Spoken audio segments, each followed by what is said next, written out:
In my video, How to Spot Bad Beginner Bikes, some of you have commented that the bad bikes that I mentioned were really crappy in your experiences, while others of you had said that you've bought these crappy bikes and have been really pleased with them for the price. I absolutely love cycling, and I want people to get on good bikes so y'all can enjoy cycling to the fullest and live healthier lives as a result of that. But some people just don't love cycling as much as a lot of us here do. And buying the cheapest bike that you can find might just be a better option than spending, say, $100 more on a quality bike because it might serve your purposes better. Now I present to you the case for crappy bikes. First, we'll take a look at how and why people buy things, and then we'll take a look at why buying the cheapest bike possible might be a better option than buying a higher quality bike and spending a little more money. Before we get into it though, I wanted to be really clear about what I mean by what a crappy bike is. Crappy bikes have low quality parts and usually fail with regular use. Sometimes they fail within a few months and sometimes they last a few years. The quality of the parts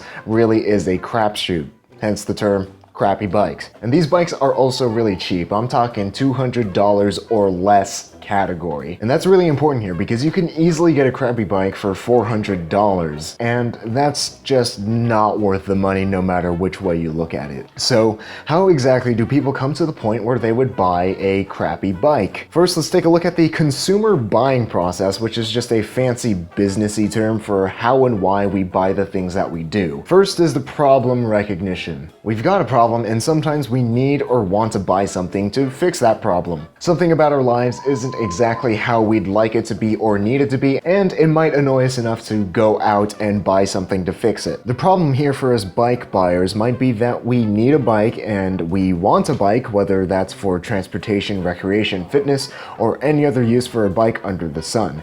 We've got this quote-unquote problem, so we'll try to fix it by looking for a bike to buy, which leads us to the second step, the information search. This means Googling, reading bike forums, or watching Zach's YouTube channel to find out what bikes are out there that would best suit our needs and wants that are still within our budgets. A lot of beginners, though, don't really know the best ways to research what would best suit their needs, and they end up considering the most heavily advertised bikes, which usually are the crappy bikes. And that leads us into the third step of how people buy things. As buyers, we'll weigh the options that are available to us, and the quality and quantity of the options that we have really depends on how well we did our research. A lot of beginners don't really know good sources for bike information, so what they'll do, including myself when I was a beginner, was just type in Fixie or Fix Gear Bike into Google and click on the first websites that pop up. A lot of beginners then end up comparing crappy Fix Gear number 1 to crappy Fix Gear number 7 on these websites that just sell crappy fix gears. And then we don't really have a lot of alternatives to compare, and that's usually how people end up buying crappy bikes. Or maybe as buyers, we know that there's higher quality bikes out there, but decide to save $100 or so because we just don't need a higher quality bike,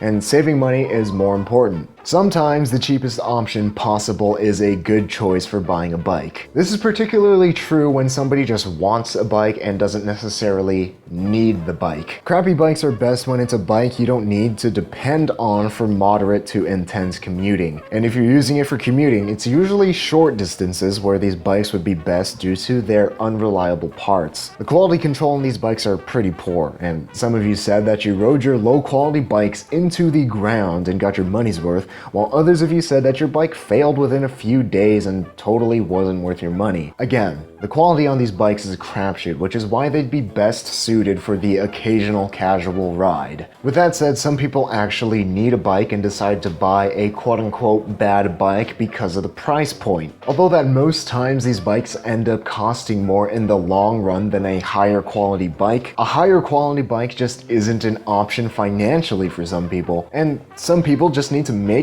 do with what they've got. Another upside that these crappy bikes have is the convenience. If you're buying a bike online, researching the best first bike you should get takes a lot of time and energy, and quite frankly, not everybody got that kind of time. These bikes are really convenient to buy, a lot of times are really cheap to buy, and the fact that it gets us riding on a bike is good enough for some people. Not everyone needs a super solid bike for regular riding, and these bottom-of-the-barrel bikes are good enough for the occasional casual ride. Crappy bikes are also really available and accessible. You can find cheapo, crappy bikes almost anywhere. This is important if you don't live in the US, where it's harder to get higher quality bikes shipped to you at an affordable price. This also applies to those of you that don't live in a city and don't have access to higher quality used bikes within your budget and don't have access to actually helpful bike shops. These bikes might be your best option available, which is a totally legitimate reason to buy one. And because of these crappy fixed gears' low prices and availability, they introduce people to cycling that don't want to commit a lot of money to a hobby that they may or may not like. Because they're considerably cheaper than a quality fixed gear, it feels like a safer buy